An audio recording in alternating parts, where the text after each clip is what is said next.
In the interest of building all members' business skills, a different member each week is charged with presenting on a topic of their choosing for a 3-minute business growth section. This is really cool. The person who is presenting today is the wonderful Jeff Sheehan. And Jeff, you happen to be in my top left-hand corner. So you're like, well, according to this mirror image, you're on the right, you're the hand of God. So, oh no, the hand of the king, the hand of the queen, hand of the queen. There you go. The Queen's Hand. That's where you're Oh, sitting okay. today. That happens to be your spot. You were first in, and you're doing educational snippets. So you're in the perfect position. You got up to 3 minutes. Take it away with your educational tip. I might take a little bit more if you don't That's mind. okay. We've got time. That's all right. Yeah, I was going to say thank you. It's great being here today, and I'm going to give a talk based upon my 4 years of virtual networking. I'm not up there with Misty or Kathy or Carolyn, but I'm probably close. I'm probably in fourth or fifth place in the Kentucky Derby as far as networking meetings, quite honestly. So I pretty good understanding. I've been to hundreds upon hundreds of these for the last 4 years due to the pandemic and that. So I put together a short uh, 4 or 5 slides that I want to talk about today and some of my observations of what people are doing right and what they're doing wrong with regard to these networking meetings. And you might disagree with some of the things I have to say, but just my observations. And if you disagree, please let me know. But if I could start right now, let me share the screen. We have a problem. It's in a lot of respects, and I think one of the individuals who does a great job with networking and running these meetings is Misty. However, I've been to many other meetings where they don't do as an effective job with the running the meetings or the follow-up or anything else. I mean, she shares the minutes of the meeting with us, the chat boxes, the email lists, and everything else. So it really helps all of us with regard to what we're doing. Oops. I feel like in a lot of cases, I don't know if you feel like when you walk away from these meetings at times, you feel like you're in a tornado in some respects. You caught up with names, all kinds of information about people. It's very, very difficult to manage it and do whatever you have to do with it to make sure that you have people that you're going to get in touch with and managing the information overall. When you go to multiple meetings, it's just a nightmare. Misty, wouldn't you agree with that? Yeah, 100%. Yes. I find the Zoom box So is the trickiest thing to control. Yeah, so one of the things I highly advocate is being prepared for these meetings, so your goals and objectives, a mindset, a pocket speech in case someone like Misty asks you at the last minute to give a presentation on networking or something else. Tips on business networking of life, because invariably at some of these meetings, people ask that. So have this type of information readily at hand so you can talk about it. The other thing is when you want to have an actual worksheet or Word doc with your full name, your email address, and your LinkedIn profile URL. Make sure you have a LinkedIn profile. Make sure you have the URL readily handy, and then full contact information.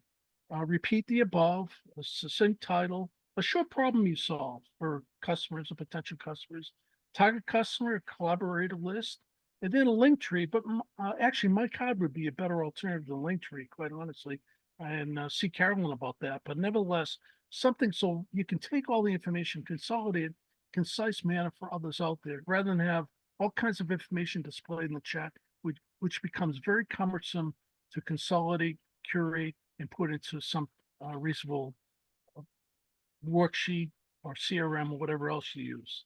So the meeting itself, and here we are playing Hollywood Squares. You want to have your first and last names, no initials. I've been to many meetings where the people just put their initial. Who is that? They might put J, they might put K, they might put S. What is it? No slogans. The slogan may be after your name, like Misty Henkel has, sales trainer. But I've seen people put out there the whisperer or this or that. And I can tell you, when you go to a lot of meetings, you forget who these people are. You want to make it easy for them to connect with you. And if you just have a slogan for a name, they don't know who you are or how to connect with you personally. So it's very, very important. No business names. I've seen so many people that put their business. And there's one meeting I go to it maybe sometimes twice a week. And the person always puts their business name. I have to remember who is that individual? And then go look through my notes to who is that? Who did I put in my CRM? Who did I put in my spreadsheet? And by looking it up, I'll maybe it'll ascertain what it is. But it really makes a job difficult for someone like Misty, who is trying to consolidate the information and share it with others. And then put new after your name if you're attending a meeting for the first time, because of the fact that invariably people keep a list of who they've met at these respective meetings. And then if someone's new, it just makes it easier for them to add them to their email list or add them to their contact database, whatever else they're using to aggregate the information. So I would highly advocate that you do this, and I'm going to do this in the future. But your full name, email address, and LinkedIn profile URL first.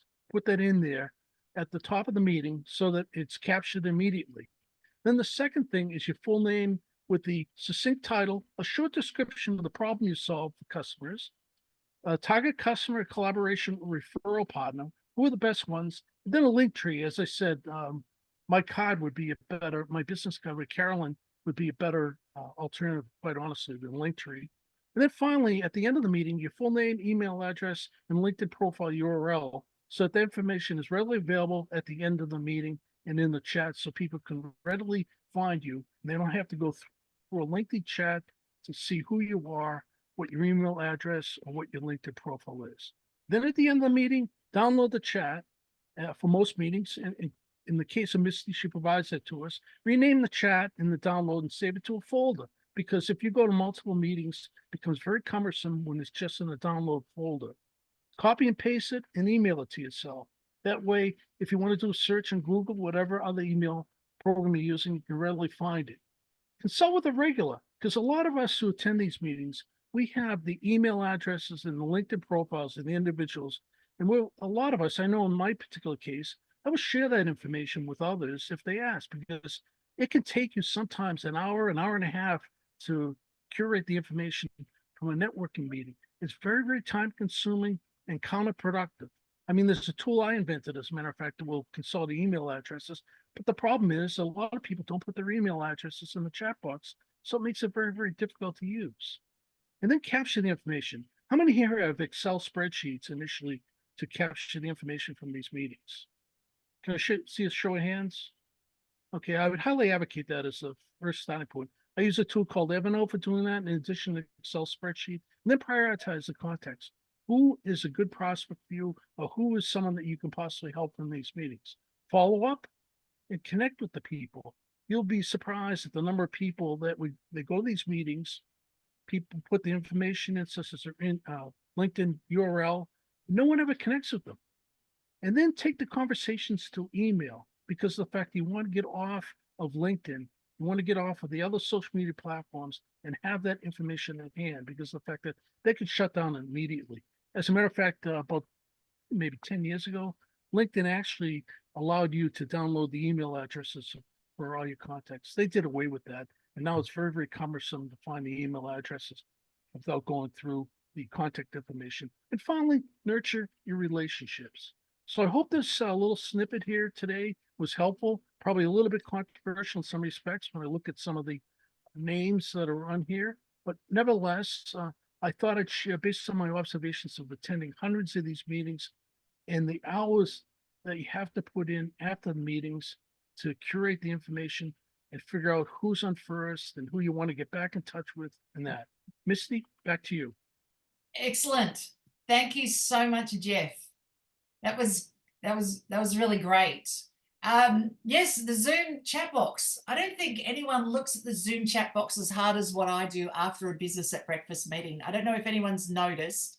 When I email out the business at breakfast chat box at the end of the meetings, I go through and I separate each person's section. So I put a line space in between, and then I highlight your name so that then you can see where each one is. And all the conversation stuff I leave smushed together, and then but I'll highlight underneath each one. And so that's one way I notice the chat box. And then I notice how things are written in there. It's like, wow, where does their name even show up? From what order is that?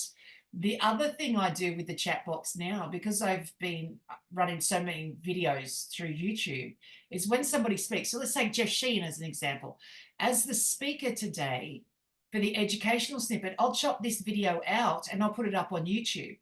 And then I'll have a little description into the description. But hey, while I'm there, why don't I just go to the chat box and get all of his details from the chat box and put that into the description? Because if somebody sees Jeff speak and go, oh my God, who's this amazing guy? I'll go into the description. Maybe there's some more information. All his details are there. The amount of things I have to reformat or that just get missed from the description that I can easily cut and paste into the chat box, into the description in YouTube, because the information is all over the place. There's all this opportunity of someone else to advertise you super easily is gone if your information in the chat box is kind of, well, as we've said, all over the place. If it's a bit messy, it's harder to read. And, you know, does someone go to the effort to reformat that for you, or do they just leave it out and move on to the next video?